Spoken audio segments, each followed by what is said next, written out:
Hey everyone, and welcome to another GameXplain discussion. I'm your host, Derek Bittner, and I'm joined today by Grant Smith of TeamFourStar to talk about our time with Kingdom Hearts 3. So, let's get started. Alright, Grant, been a while since we've had you on. Last time was for Pokemon, but I know you're just as big of a fan of Kingdom Hearts, and yeah, I saw on Twitter that you had just blown through the game. Oh yeah, the day it came out, I kind of went through marathon sessions because this is a franchise that is near and dear to my heart and has been a big deal to me ever since I was young. So very excited to finally get it continued in such a beautiful fashion. Oh god, yeah. I mean, it's almost the first thing you notice is you boot up the game and it's like, oh my god, it's gorgeous. It's just... Yeah, like from go, I was just enamored running around Olympus and just staring at stuff and looking at all the tiny details and things and seeing that there were actually people in the world and stuff, and there's just so many things. So exciting. Yeah, it's a slow reveal too, because all of a sudden you're like rescuing people and you're like, okay, we got NPCs, that's cool. And then you get to Twilight Town and it's just stuffed with people. It's like, oh my god, this is wonderful. Not to mention just hearing like crowd sounds and like people having conversations without you and stuff. It makes me realize how much more voice acting was in this game compared to previous entries. Like I don't know if there was even a section where word bubbles came up in this whole game, and that used to be a staple. Yeah, there was one section, but it was for story purposes where you couldn't hear voices, which I completely understood. I wasn't upset about, and that was towards the end of the game. So we're going to get into a specific spoiler section later on. We'll keep it a bit spoiler free for now. Other than, and by spoiler free I mean story stuff and that whatnot. We'll keep it to gameplay for now, but if you don't want to be spoiled on worlds... I'll do my best to not show my hand of things that got me really excited throughout this game for the plot. It's a bit tough, but yeah, just... like I said, out of the gate, you're talking Olympus. That opening movie. Oh, yeah. Where you're going through that town. I can't even say the town because that's technically a spoiler. But, you know, that giant city that I'm like, is this Daybreak Town? Holy crap. What? It got an upgrade, and then it's such a fascinating place to have just, like, man, I wanted to go there. Yeah, and they, like, just the way the camera, like, pans over it and gives you this, like, huge view of it, but then it kind of, like, sinks down into the water, and we see that there's this underwater city, and it's, like, kind of looked at almost, like, cryptically or, like, very, like, kind of like, and don't look at this too much, because it's this much, it seems like there is a much sadder story that we're not being told about this city as it zooms by.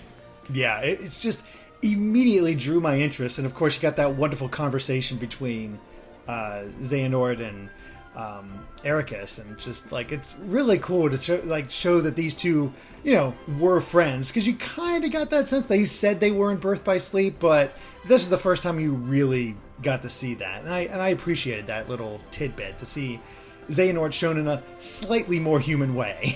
Yeah, and also he comes off as just very, like, significantly less evil, I want to say, than we tend to see him, and he is presented much more as just this other player in a game with this kid on a chessboard, and very excited and all kinds of like just show me what kind of techs you got and tell me about the whole Keyblade War. You seem like you're pretending you don't know about this, but you're so smart and a Keyblade master, or about to be. You should really know about this. Yeah, exactly. And you even have like a little tidbits thanks to the secret reports about Ericus's backstory and how he's apparently like noble birth or something like that. So. Yeah, it seems like he's got the bloodline to prove that he is supposed to be around these Keyblade wielders, which is what makes like Xehanort so competitive and ready to go with just I have to prove that I can stand with this guy without all the friends in high places kind of stuff. Mm-hmm. Plus, there's the whole fact that he has knowledge of the future, which, boy, how does that affect you growing up? Especially when you go into the future with your heart and, like, mess with some kid that's going to deal with you at that point. Like, talk about a weird life. Yeah, that would probably put you on some sort of a track for sure, and I think Xehanort was definitely on it. Yeah, I'd say so. But, yeah, let's just jump right into Olympus, because what a wonderful way to start this out, because you just got right into the action, and I almost feel like this was a statement against Kingdom Hearts 2. Like, oh yeah, you guys wanted to get into fights? Boom, there you are. Within an hour and a half, you're fighting. Yeah, and way less dancing around as a character or something, kind of gathering just, gathering things in order to escape whatever tutorial land is. This game was definitely more, we're just going to drop you into Olympus. Hercules is kind of in the middle of some stuff, and you've got to go help him. And this seems like a perfectly good excuse for you to figure out why you're so weak now. Yeah, exactly. And by the way, here's flow motion. Oh yeah, here's the traction things that you can do. Oh yeah, your Keyblade can have form changes, and you can climb up walls like crazy, and it just kept adding element after element. I'm like, are we sure Sora's weak? He still has all these powers. But yeah, the wall running thing for me was an exciting change, because it just added so much verticality to these worlds that they never really had before. Or at least was always done so much more clumsily.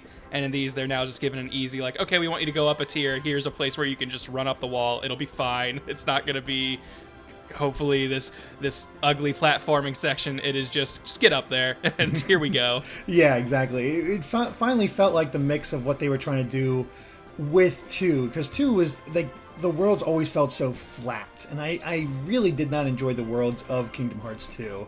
For the most part, just because they just felt kind of boring, kind of flat, kind of sterile. And I found the worlds of Kingdom Hearts 1 more interesting as far as a structural standpoint. I like. Yeah, they definitely had a more varied layout in 1. It feels like with, you got those huge worlds with Dream Drop Distance, which was cool to see, but then it's so empty, and as we said, with the lack of NPCs, especially with like Hunchback of Notre Dame. That was... Oof. Man, this festival sure is bopping. Yeah. Nobody's on the streets. So many people. Wow, that's great.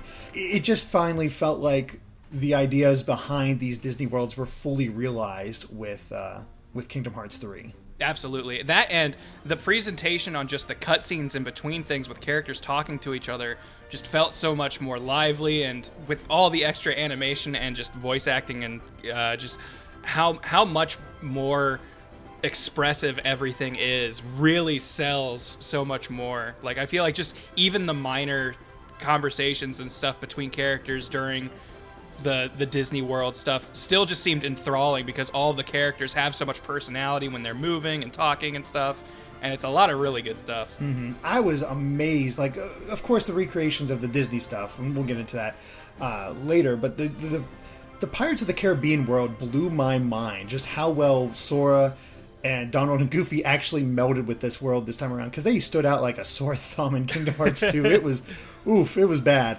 But seeing them mesh together, actually having costumes this time was great. And then you'd have those cutscenes with Jack Sparrow, and he'd have this eye twitch to him, and you actually get those mannerisms of Johnny Depp, and it's just like, oh, they're on some other level doing all this stuff. Like, that is just incredible attention to detail that really sells these worlds. Yeah, and it's just, for this game, I definitely had the idea that I feel like previous Kingdom Hearts games, if you weren't familiar with the Disney movie the world was based on, there would be a lot that was like left to your imagination, or a lot of filling in gaps as far as like how the scene actually played out, or what things sounded or did, or how they acted. In this, things are presented so much like the movie that it's almost as if you haven't seen Tangled or Frozen or Big Hero 6, a lot of the way the characters present themselves come through really well in how they're represented in Kingdom Hearts 3, and I love that. Oh yeah, and it's really great to see that not all of the worlds are just retellings of the Disney worlds. We actually got some pseudo sequels in the form of Big Hero 6 and Monsters Inc., and even the retellings like Frozen. You could almost see Sora just always being there, just off on the side doing his own thing and then interacting, because you always get the sense the movie's just going on in the background while he's doing his own thing. It's a very Lion King 1.5 thing of Sora, Donald, and Goofy just kind of hanging out while Let It Go is happening in front of them. And just being like, oh yeah, I guess we're here too. Check out that castle, isn't that neat? I mean, I wondered if they were going to use Let It Go. I was like, there's no way. They won't do that. I mean, we saw their experiments with singing before, but when it actually happened, it was like, okay, this makes complete sense. And I'm curious what people are going to be like when they actually come across that scene. Yeah, definitely. I found it a little less natural seeming when Anna started singing "Do You Want to Build a Snowman" in front of Sora, reminiscing about Elsa, and that seemed a little like it's not that it wasn't presented well, like it was still done perfectly well done, but just seemed a little awkward with Sora watching someone sing sitting on a bench next to him, and I was waiting for him to ask if when his turn to press X with the right timing was going to be to enhance the song, but it never happened. Yeah, or the fact that they had "Do You Want to Build a Snowman" going on, but they're still expositing. Yeah, they do not use this time just to, just to indulge in a musical number. They're also using it to propel the story forward, so it worked out really well, while still showing off, hey, there's also other great musical numbers in this fantastic film. Yeah, who knew? And we actually took the effort to show these two characters as kids, even though they're there for a total of, 2 minutes at most? Something like that. It's really cool to see the steps they took with these Disney worlds, and for my money, I wasn't sure about the lineup going into this, but I really think these are some of my favorite Disney worlds we've ever visited. These are definitely some of the strongest. If I'm being harsh, the only one that I think doesn't kind of hold up, and it's unfortunate because I think visually it's stunning, but the activities in Pirate World, I in the Caribbean, I honestly found more kind of just, it felt more like busy work than kind of a fun world to explore by the time I was done with it. Mm-hmm. I can definitely see why people would enjoy it though, so I don't think it's like an awful failure of a world or anything. But of the worlds, that was the only one that to me kind of felt like, all right, we made a big ocean and threw some islands in there. Now just spend a lot of time getting there with sort of an awkward ship combat to deal with along the way. Mm-hmm. But then you get back to swinging your Keyblade and everything's hunky-dory. Yeah, exactly. I actually really enjoyed the Pirates World. I think it was my favorite, just because. Really? Oh yeah, hey, there you go. I didn't play. I haven't played the Assassin's Creed Black Flag or this pirate ship stuff. So this is my first real experience piloting a ship like this, and having that naval combat, and I thought it was a lot of fun. Maybe because it's fresh and new to me, or just the fact that you had such a big ocean to explore, and it was always kept it kind of visually interesting to me. The experience I had that you had with the level that kind of fell flat, even though I appreciated the effort that went into it, was San Francisco. No, I can get that vibe too. Mm. There, that would be definitely my number 2 on worlds. I think I would take a second look at.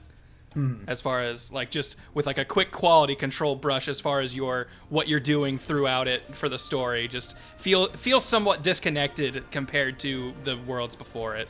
Yeah, you had this big open playground to do, and you were interacting with the Big Hero 6, but actually exploring the city, it's just it's weird because I was just coming off of Spider-Man on PS4, so going from that to this... That'd be tough to compare for anybody. Yeah, exactly. Especially with the wall running, too. Oh man, I wish this was faster like Spider-Man going through. It was very interesting going between the two and comparing, because that wall running is very similar, but...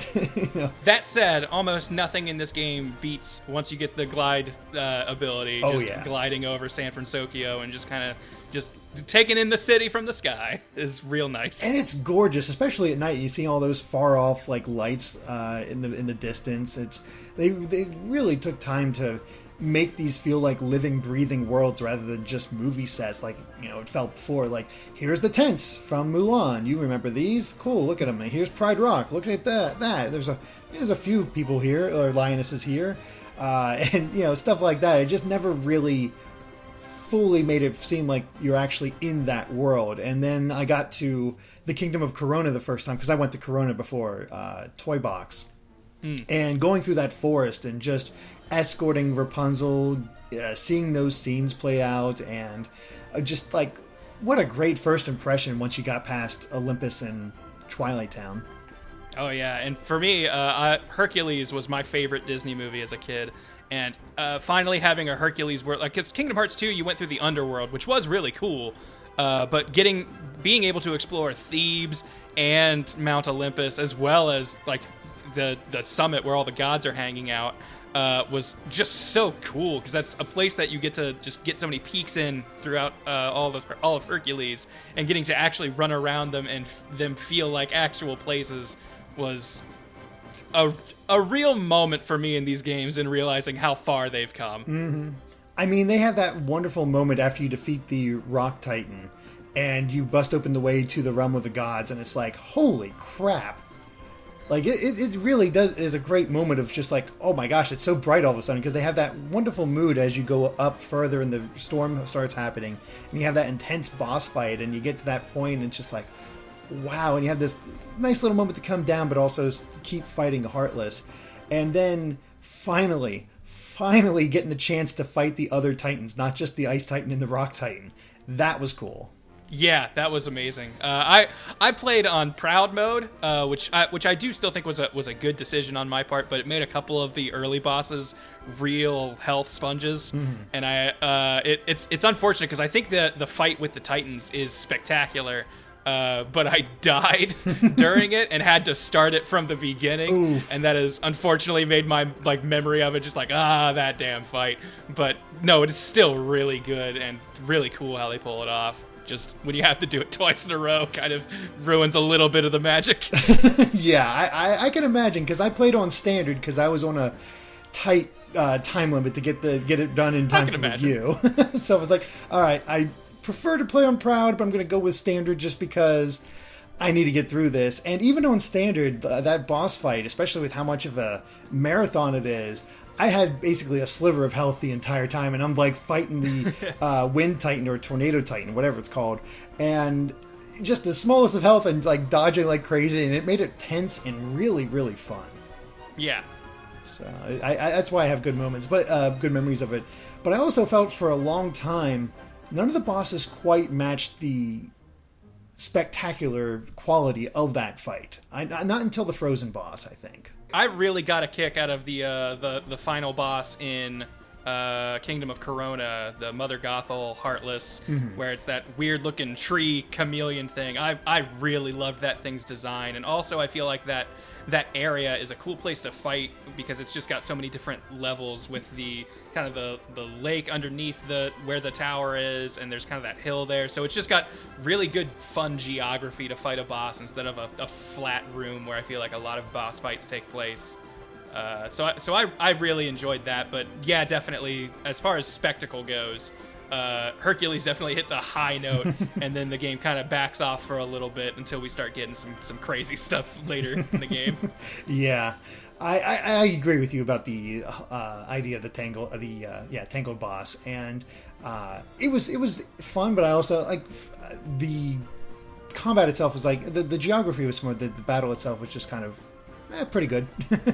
Yeah, no, I can definitely agree with that. For me, one of my favorite things that this game did that I feel like the previous Kingdom Hearts kind of were, I don't want to say they were scared to do, but just never really did, was have the Disney characters interacting with the Kingdom Hearts villains.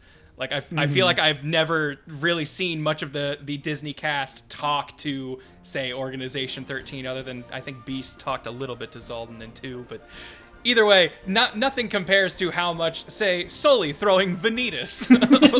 Or, that is probably the best moment, and that's spectacular. That or Woody telling young Xehanort that no one has ever loved him. Yeah, exactly. those are some top tier Disney talking trash to Kingdom Hearts characters that I really, really liked. That was just fun. Would love to look forward to more of that in future games. Just being willing to have these weird worlds that should never have touched in the first place interact more directly. I'm always in favor of. Yeah, there was those two moments, and then there's also Luxord and Jack Sparrow. Yeah, that was just these characters have weird, good, quirky personalities to bounce off of each other, and the cartoonish surrealist but altruism of all these cartoon worlds versus darkness and the abyss. These things just having to confront one another are great. Also, the logic for some of the worlds, like how the organization is hanging out in Toy Box World, because these toys, these inanimate objects, have hearts, and we want to find out why and see if we can replicate it. That's cool. That gives me a dumb, good reason to be in this toy world. Yeah, or the fact that the reason they were in the Tangled world and the Frozen world, and you know what? Let's just say we're getting to spoilers now. We like the game. Yeah. the way they were like, okay, in case the whole light thing doesn't work out, we still need some lights. We're finding new Princesses of Hearts because apparently the old ones still fulfilled their role, and that means they're no longer a Princess of Heart. Okay, then. Graduated. Yeah, exactly. They're Queens of Heart now. We already dealt with her. It's too powerful. Exactly. So now we got Rapunzel as a potential Princess of Heart, or the Frozen sisters as potential Princesses of Heart, and that's why Marluxia and Larxene were where they were. I liked how there was a specific reason each of them were in each spot. Yeah, it never felt like we were in a world just because, hey, here's this fancy new Disney movie to show off. Like, there was always a purpose for every single one. Like, Olympus is a story about a hero who's lost his power and he's getting it back. When we show up, it's not really so much the Heartless that are causing trouble as much as Hades. We're here to deal with a problem Hercules was already dealing with. The Heartless just happened to be there. Yeah. And then all the other places are places we're going in pursuit of the organization or through our own means, and they happen to be there with logical cause. Yeah. And so it's just a real nice flow to everything and things having a reason. You know, it's like, Davy Jones has his heart in a box. How is it separate from his body? What's going on with that? Oh, it's just his actual heart. I love that when they find out it's his real heart, and I think Vexen's there, and he's just like, that's just a heart! I needed his heart! Like, basically, like, that's not the heart I need! Oh, I'm out of here. Yeah, exactly. And apparently heart is separate from soul, because they do that. It's fun what they do. Like, I've heard a few complaints from people that the story cutscenes are too long. Personally, I never noticed that because I was just... If you think these cutscenes are too long, Kingdom Hearts isn't for you. Yeah. Like, that's kind of where my brain is now, because I think Nomura works best when he is able to embrace the crazy genius that he is, I think. And a lot of that, it involves a lot of setup for crazy twists. And the more I ride this crazy ride he's put me on, the more I realize so long as he gets to be the conductor, I'm ready to go wherever it leads. Absolutely. Nobody else can really take me on it. At this point, I'm just there. I want to see what he's going to do next. And I love how he's able to actually make fun of himself as well, because I don't know about you, but I got a huge laugh when you finished up, or you went heading to Olympus, and it said Kingdom Hearts 2.9. Yeah, he knew, like everybody knew where that bit was coming from, just with the idea of there being so many Kingdom Hearts between 2 and 3. That said, that part to me, like, a lot of people took that as like a what the F moment, or just like a big hearty laugh. I saw that and got excited, because for me that was them going, everything up to this point was Kingdom Hearts 2.9. After this is definitively 3, because technically everything before that point, other than the opening movie, like that first cutscene that we saw was the end of Fragmentary Passage, so it was all information we had been given before. So everything up to before 2.9 was mostly stuff we had seen. So as soon as that flashed on the screen, I basically took that as the check back in now, here's where the new stuff is. Yeah, exactly. And it was such a good time, and I love that there was more time spent on the Gummi Ship. Like, seeing the interior. Like we see them in the Gummi Ship, which makes it extra sad when you die in the Gummi Ship and you see it explode into pieces. You know Sora, Donald, and Goofy were in there. Yeah, it's like, that's not so good. But speaking of the humor, actually, I thought this game was probably the funniest of the series. Like, Kingdom Hearts humor in the past has always gotten maybe a chuckle out of me, but it's never made me laugh out loud or even crack that big of a smile. I was like, that's cute. But I can't remember the exact line, but I know it's Sora and Riku in like the Realm of Darkness, and Sora says something along the lines of like, or Mickey says something along the lines of it's Mickey and Riku, sorry, in the Realm of Darkness, and Mickey says something along the lines of, she's like Sora, and Riku just, what? It's like, no, not like that. Just, she has a pure heart like Sora. Don't worry about it. Yeah, exactly. Or the fact when they get sent flying by Hades and Hercules catches them, and I don't know what it is, but I love the delivery of the line of just, see, found him. just that simple little thing. We knew it. He'd be right here. Perfect. All we had to do was fall and whatnot. Or the line where the building gets destroyed and Goofy's like, gosh, I hope they had insurance. It's like dumb stuff like that. I'm like, yes, please. Lean into this stuff. Lean into the silliness. That is what I want. I think Axel comes back and he's just like, just add a couple more plot threads to shore up or something. Like, he knows. Oh yeah, he does. And it's just, he's getting as somebody, he's just listening to all this. Is like, what the heck are you talking about? You guys all already know each other? Yeah, exactly. Or even just, again, we're in spoiler territory here. Just that little look that that Ventus gives Roxas. It's like, what the hell? Who is this guy? Yeah, why? Yeah, I have to admit, if you had asked me before I started playing this game, the odds of both Roxas and Ventus giving to exist simultaneously in the real world in Kingdom Hearts, I was like, there's no way. They made them look identical because there's no way both of them are going to make it out of 3 alive. And turns out I was wrong. Yeah, they went for it. They totally went for it. I mean, I guess twins can exist, so obviously it's not that confusing of a predicament, but still, just really weird to see this guy. Hi, this is this guy from like 20 years before anything you've been doing started, and he looks exactly like you. Don't freak out. Also, if you played the phone game, turns out he was also alive way back then somehow. Yeah, I have not played the phone game, so that's something else. Man. And we'll get into the phone game eventually. Someday. Yeah, exactly. I will say, what did you think of 100 Acre Wood? Because I was shocked when I found out it was just Rabbit's house. Yeah, that was weird to me. It's one of those things where it's not necessarily that I disliked it. Like, it was fun and fine, and it was nice to see a really pretty up-res version of it and seeing really good-looking this Jin Sora talking to Winnie the Pooh. Mm-hmm. But at the same time, especially since all 3 of the mini-games you play there are basically iterations on the same thing, it felt very just kind of like, all right, we're checking a box. We have to have a Winnie the Pooh world. Here it is. Because, yeah, honestly, until you brought it up, I almost forgot it was in there. But, yeah, like that, it was odd to me that it was so small, and yet they made such a point to put it in there. It just definitely felt like everybody's expecting Winnie the Pooh. Here we go. Because there really isn't even much of a story to it. It's just you look at it, and Sora's not on the cover anymore. And then you hop in, and everybody sees you and remembers you, and you help with some vegetables. And then, hey, you're on the book again. It's cool. Yeah. Pooh just kind of forgot you for a sec. Apparently just Sora's slight fall into darkness and dream drop distance, it kind of removed him from Pooh's memory, sure. It's a weird thing, but I guess I kind of appreciate that they didn't have to think of another reason to rip up the pages. Yeah, and that's fine, too. Like, I'm okay with it not being a reward for doing collectibles and it just being its own self-contained world. I think that's fine.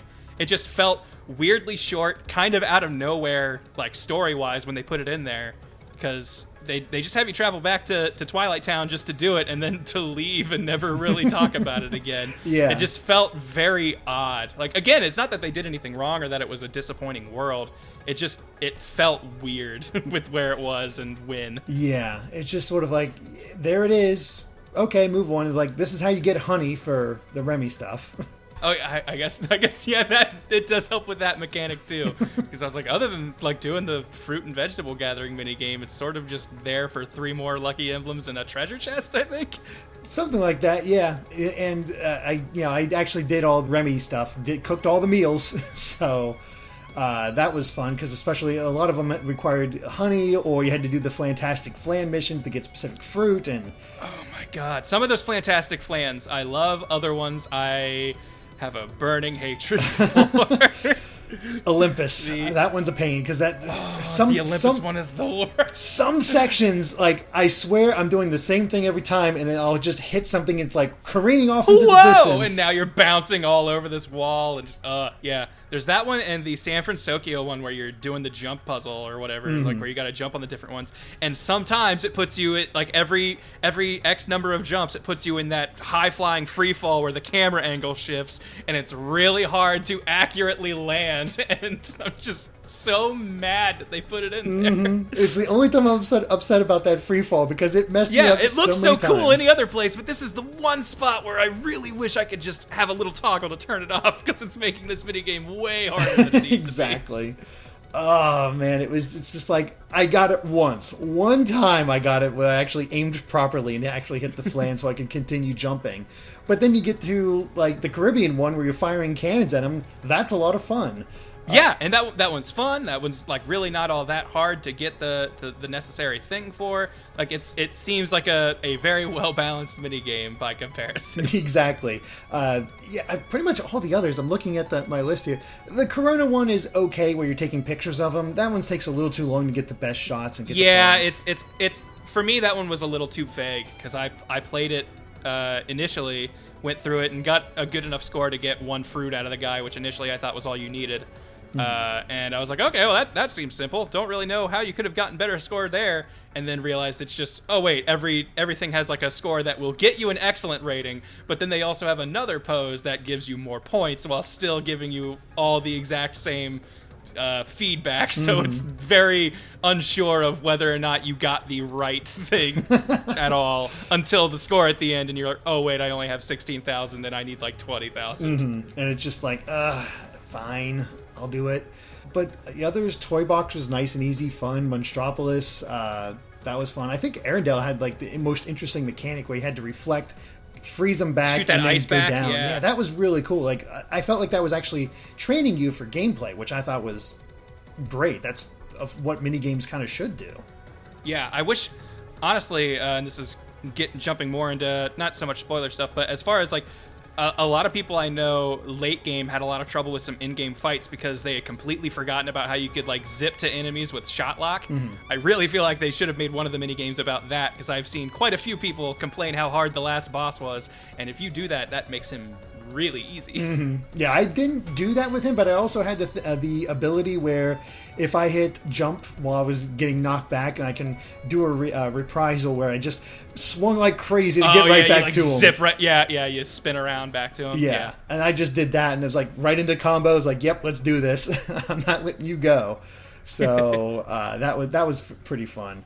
But yeah, let's talk about that gameplay, because combat here is the best it's ever been, in my opinion. I really like it. I have some friends who get very mechanically advanced and could probably come up with let's say statistical arguments for why some things in Kingdom Hearts 2's combat might technically be better in some way, shape, or form. But I will tell you, I have definitely not had nearly as much fun in Kingdom Hearts combat as I had with this game, because it was incredible.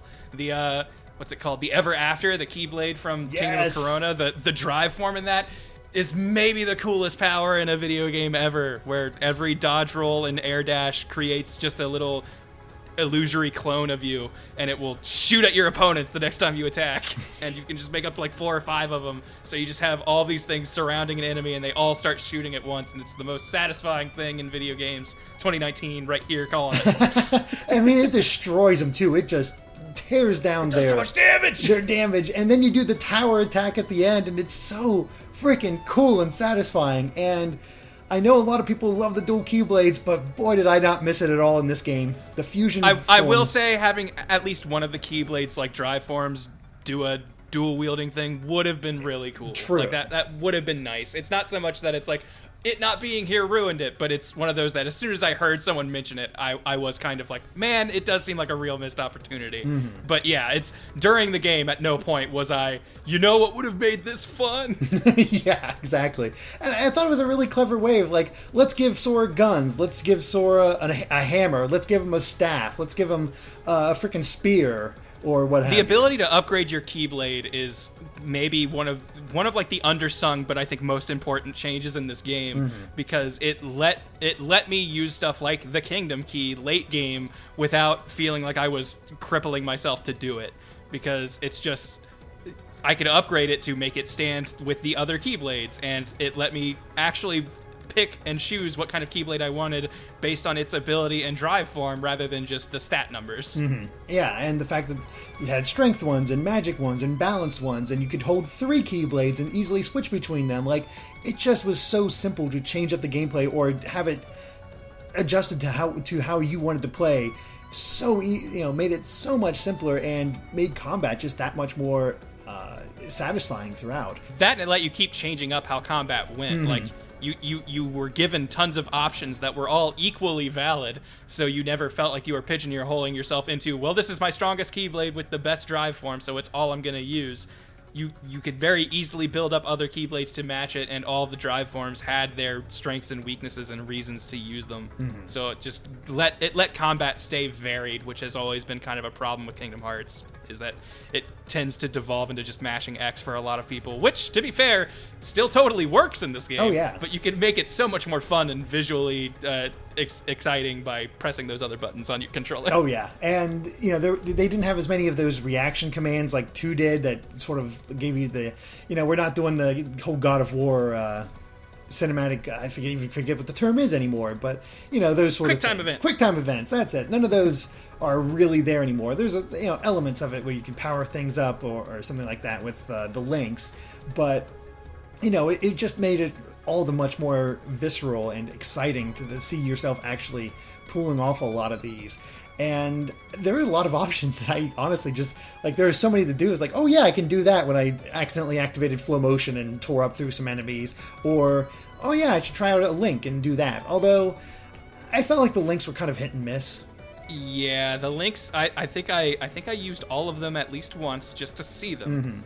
But I don't think there were any of them that I was like, man, this one's so good, I'm going to use it again. For instance, you could put links in your shortcut menu. Never did. Just never seemed like, you know what, I'd rather just throw some fire instead. Or, I need to heal. Let's just heal rather than summon this thing that I have to do for a little bit. I probably used Simba the most, just because he had that wide-ranging fire attack, and that was kind of cool and easy to use. Ariel was pretty good. I probably used Meow Wow the most, just because I got it before I got other things that I would end up using more. Yeah, that's another good point.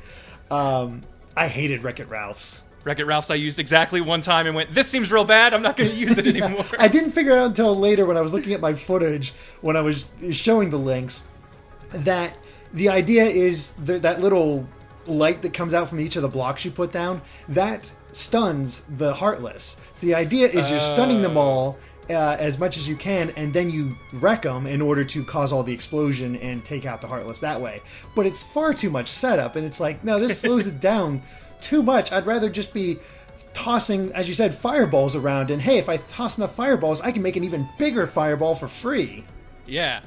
You throw a couple arrows out, you get Eraza, and everything is gone. Like, it's a real cool feeling. Another ability that popped up a lot were the attraction moves, which were visually stunning and amazing to see. But if I'm being honest, they also changed the battle music, and the remix for the music that they use for it is really good. But the battle music in this game on the Worlds is so good that I found myself avoiding using them just because I didn't want to change the music for the fight. Because in particular, one I want to sing high praises for is the fight music in the Toy Box world is so it's such a good mix of high energy, high tempo, but still really fun, and keeps this air of fantasy and just fun rambunctiousness throughout, that it made every fight just really enjoyable, even if it was a tough battle. That taking away that music to do the attraction mode was you're kind of pulling me out of this really good moment I'm having, even though it's this kind of cool shift. I found myself using them less and less as the game went on, because I wanted to experience the fight as kind of as the world intended it. And I almost wish that if I could just turn off that music change, because I feel like I would have enjoyed the attraction mode more. Was it not switching off this music I was jamming to every time I got into a fight? Yeah, I did stop using attractions after a certain point. Actually, the sad thing is I never realized I could swap through the special moves you use by pushing the L2 for the longest time. Oh, yeah. I figured that out about halfway through the game, and it was a big eye-opening moment of, oh, I don't have to wait for this attraction timer to run out to use my claws or whatever. Yeah, I was so just dumb when it came to that, because I decided there has to be a way I can choose it, because it looks like you can choose it. So I checked the menus, and there was only a way to have it organized from either the oldest first or the newest first. I'm like, no, that's not it. That doesn't help me at all.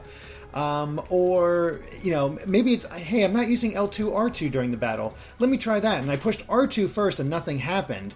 And I'm like, oh, because I was thinking R2 to go one way, L2 to go another way. Yep. And it didn't happen. I'm like, oh, okay, then L2 must not work. So I never pushed L2 like a dummy. And then later on, I'm playing, why did I think it was R2 was that? Because then I I hit R1 to actually lock onto something, and then used R2 to swap between targets. I'm like, that's why R2 didn't work. You fool. Of course, R2 already has a job. Mm-hmm. So L2 was the only thing that didn't have a job, and as soon as you realize that, combat just becomes even better because you can just choose exactly what you want. Well, and then that's when I started getting crafty, and I would use all 3 Keyblades. I would build up enough of a combo with each one to get like their transformation ready. I would swap to one, use its transformation, see its timer run out, switch to a new Keyblade and do its transformation, just to stay constantly in some crazy buffed out mode, and it made the end game kind of easy, but also just really fun to just be constantly switching Keyblades and skills on the fly. That's brilliant. I didn't even have that option because I didn't realize I could do it. Didn't even think about it. It's just, it's nuts. And actually, you talking about Toy Box and the battles there, I loved how each world had something to change up the gameplay. Like Toy Box, you got the mechs, and that was cool. Yeah, each world kind of had its own like kind of basic enemy that sort of changed how this game felt for it, and like the Tangled one, I remember it having a lot of guys, the cotton things that if you hit them with wind, it blows away all of their armor, which I didn't realize that's the quick way to whittle those guys down. It makes so much more sense because it feels like there's this weird cutscene that Rapunzel is picking up dandelions and blowing them to make their spores go everywhere. And she's like, isn't this fun? I'm like, this seems like a really weird thing to focus on. And then they show you Dandelion Heartless, and I don't piece together, use wind to blow away their spores and take away their armor until a second visit way later. And I was like, oh, this makes so much more sense. It would have made these guys so much quicker to deal with. Wow, I'm only just realizing that, so thank you. You're welcome. Because if you want another hot tip that I skipped, turns out in space is where all of the Keyblade upgrading equipment is. Didn't realize that for a long time. Yeah, I found out some of them, but wasn't clicking with me. Is that just farm them so you can upgrade your Keyblades, and then just like I did it a little bit, and like because I was like I played a little bit of the Gummi stuff, but I was also like gotta get through this game. I really like the Gummi Ship this time around, but gotta get through this game, so I just wasn't focusing on that. I made the mistake of just not playing the Gummi Ship stuff just because I also wanted to get through the story as quick as possible. Not for any sort of deadline reasons, but just for me. Mm-hmm. Understandable. But then once I finished the story and started doing stuff to kind of like just clean up the rest of the game and get other collectible stuff, I started messing with the Gummi Ship stuff and realized that I really liked it and kind of missed out this whole game not doing it, and am now backloading all of it. It's still fun, but it's making me retroactively wish I would have done this as I played the game, because I probably would have enjoyed it a whole lot more than kind of doing it all at once at the end. Mm-hmm. Yeah, because they actually do have a cool system in place for it, and kind of like just exploring and shooting things. It's just that first ship has terrible maneuverability, so it feels like it's really bad. But once you build a ship that has good maneuverability, it's a very pleasant experience to just kind of drift through space mining stuff. Mm-hmm. Yeah, and I'm terrible at building Gummi Ships. I've never bothered with it because I'm so terrible at it, and I just don't have the attention span for it. Also, their gummy garage is not very intuitive. Mm-hmm. If there is one actual real complaint I could level at this game, I feel like they're scared to change that system from what it was in Kingdom Hearts 1 and 2, and it was neat for the time, and I still think a really cool concept. It's just that the building menu could be made so much more user-friendly than it has been, because they're using a 10 to 15-year-old system for it, and that honestly scared me away from using it, so I just didn't deal with it. And then when at the end of the game I realized they actually have a cool mini game here, they just really make building ships annoying. It's one of those things where they could fix that, and I think a lot of things would fall into place a lot better. Mm-hmm. Yeah, I think that would help a lot, because I remember the first time I played Kingdom Hearts, even as a kid, or when it first came out, I went through with the basic Gummi Ship the entire time. It was getting to the last world was a pain in the butt, but I did it. Same here, and I also love it because I feel like I've met plenty of people who are almost the exact opposite, who are like, the Gummi Ship is some of my favorite stuff in Kingdom Hearts, and I'm like, man, you do you. Yeah, I've seen some cool creations though. but people have done really cool stuff to it, and so to me, I feel like that does. Let it have its due somewhere. I just really feel like they could clean that menu up a lot and save a lot of people a lot of headaches, and just kind of streamline it. Mm-hmm. That being said, the blueprints and the stuff that you can get yourself are really good because you can find you can buy the blueprints for the high wind stuff, and that's, I'm used to that being the really good stuff. But then I started realizing, I need powerful enough stuff to break the red crystals, because that's what hides the blueprints for the other stuff, which gets me an even more powerful ship and even better teeny ships, which are great to have those options. And that realizing I could upgrade the teeny ships to have more lock-on lasers was a world-changing moment. Mm-hmm. I mean, I've gone through and I've done every single mission there. I've unlocked everything for the Gummi stuff, and the final Gummi ship that you get is so freaking good. The boss that that you get the Orichalcum Plus for that whole mission. Yes. I barely survived with the ship that I had in order to do that, and then I was able to get better stuff because of beating that, and also of getting other stuff, and I finally got the best pre-made Gummi ship in the game, and it destroys that boss in 2 minutes. Like, it is sick how quickly you can just dismantle that thing. And I've got an A rank on every mission in the game except for the super boss that you get the trophy for, and I can kill him quickly, but I don't get enough points, and I'm trying to figure out how to get more points so I can get that A rank, and I'm not quite sure how. I'm not quite there on my platinum in Kingdom Hearts 3 quest yet, but I know I'm gonna get there, and now I'm dreading it because I was like, I got the Orichalcum Plus from that guy. I'm pretty sure that's the last thing I need to do Gummi Ship stuff for. No, there's one more boss in the Misty Stream that you got to take out. He's the one in the tornado. So gotcha. Yeah, as long as you just keep going through and getting the finding the blueprints and stuff like that, you should have no trouble. All right. That's good at least. But as far as exploration and going between the worlds in the Gummi Ship, boy, does this make this world feel it's just so much more interesting to go around and actually experiencing the lanes between. What also makes me excited is that with where this story stuff is going, there's a very real possibility that we'll eventually live in a universe where Kingdom Hearts, the separation between worlds stops being a thing and the worlds get united again like they were before the first big Keyblade War, if we're talking old lore stuff. Mm-hmm. And so I'm wondering if they're like, let's get a bunch of space exploration stuff in Kingdom Hearts 3, because there might come a time where it's just you're walking from world to world, and we figure that out then. Oh, that'd be interesting. I'd be curious to see how they do that. Alright, we're not even close to finishing this discussion of Kingdom Hearts 3. We kind of ended up talking for 2.5 hours, so there's still a bunch to talk about.